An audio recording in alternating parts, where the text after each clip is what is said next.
Thank y'all. I apologize if you can't see me well behind this podium, but Mr. Chairman and members of the committee, my name is Rosario Palacios, and I serve as the Executive Director of Common Cause Georgia. We're one of the oldest nonpartisan government transparency and accountability organizations in our state. I was proudly raised in Gainesville, Georgia, the poultry capital of the world, although Nebraska, I think, beat us out some time ago.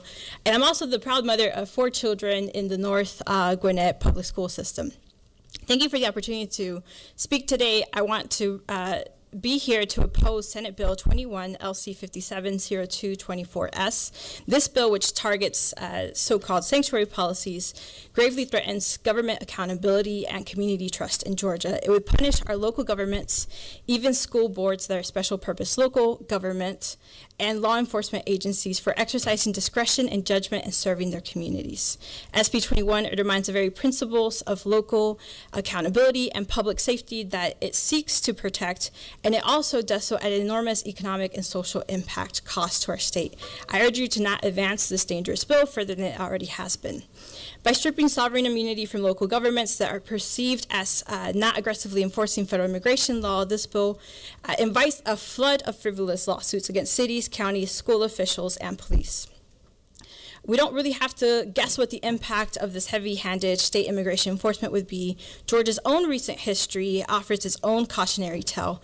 In 2011, our legislature passed HB 87, a strict immigration law similar in spirit to SB 21, and the results were devastating to Georgia's economy. As someone who was raised in Georgia, I have friends and neighbors, some of which owned Oeste Western Wear, the best place you could get your cowboy boots and cowboy hats, and they actually moved out of the state. They moved to Delaware, and the father for some time had to commute back and forth on the weekends to see his kids.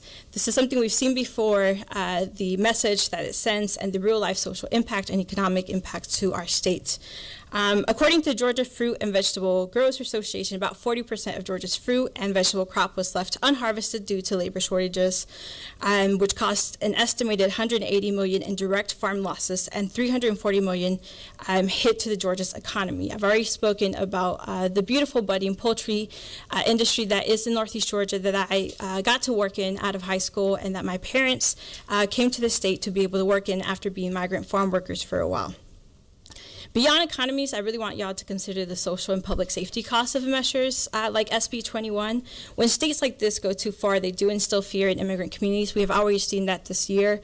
I have seen for several Mondays in a row children missing school in the Hall County, Gwinnett County school districts where I am close to, out of fear that ICE is going to show up to their school. Parents have also fed into some unfortunate anti-disinformation, although under the current stress of ICE, we do stand to wonder if that will ever be a thing. We don't have to look further. Even in Alabama, their own law that took effect this past decade, they've also seen students impacted by anti-immigrant legislation.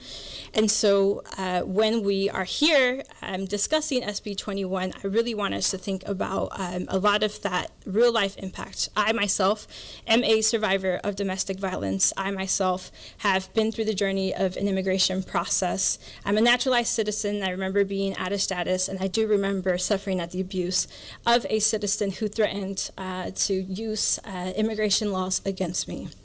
And so I say all this, I share a bit about my story and the thoughts and the stance of our organization, because I really think that this threatens our values of inclusion and fairness. I think there's going to be a profound economic risk that we already have precedents for. And so on behalf of Common Cause Georgia and many concerned citizens across our state, I really urge you to halt SB 21 in this committee.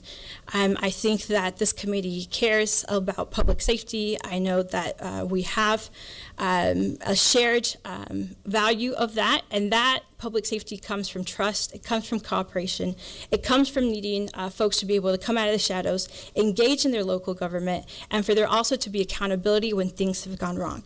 And so I respectfully ask this committee to reject SB 21. I don't want this misguided policy move to further risk our economy, our workforce, and our safety. Thank you.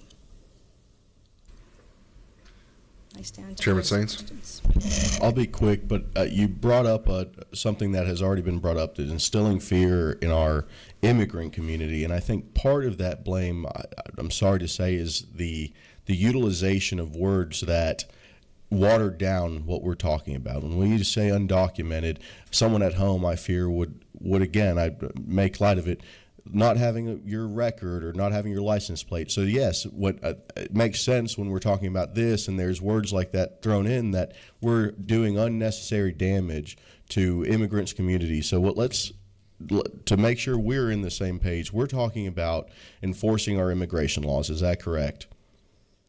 I'm talking about public safety. I think federal immigration laws are being already enforced on a federal level, and I think a lot of the folks who wanted to intend a different impact, I would agree with the current federal government's approach to federal immigration laws. Federal immigration law, for simplicity, is applicable. Legal immigration enforcement is applicable to an individual who does not have a legally authorized point of entry or has overstayed a temporary visitation of visa. Is that correct? So if you're not an individual in the state of Georgia, if you're not a Latino or any other immigrant in the state of Georgia that does not apply to, this has no effect on you. Would that not be correct?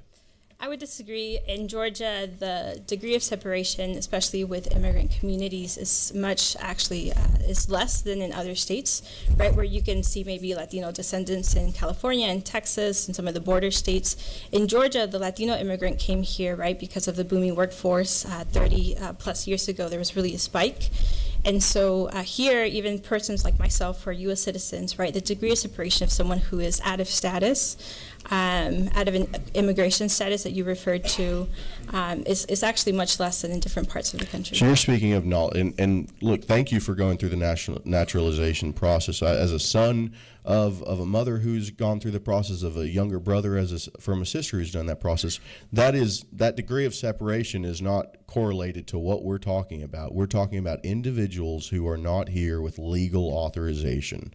And I want to make sure for both the organizations who I think are meaning to do benefits to these communities, but might unintentionally be doing harm by instilling unnecessary, unreasonable, and unlogical fear. We're not talking about citizens in the state of Georgia, Hispanics or immigrants of any kind. We're talking about fully enforcing our state and federal immigration laws. Mm-hmm. Thank you.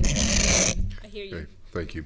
And I don't see any other questions. I do want to, first I want to commend you for being a survivor of domestic violence. Yes. But I also want to caution you, as Chairman Sainz said, words matter. And you up there several times referred to this as anti-immigration legislation. There's nothing anti-immigration or anti-immigrant about this legislation. I don't think there's anybody here that is against legal, lawful immigration. We were all immigrants at some point. But to use those words, when you use words like that, they call it anti-immigration legislation. I think it distorts what we're trying to do, and it places fear on more people that shouldn't be fearful because of the words that you use. So I would appreciate that we talk about it openly and honestly and call it what it is, okay? I hear you. Thank you. Thank you. Yes, I just named the social impact to immigrants, which is severe and disproportional than any other population, but I hear you on semantics. Yep, thank you. Have a great day. You too.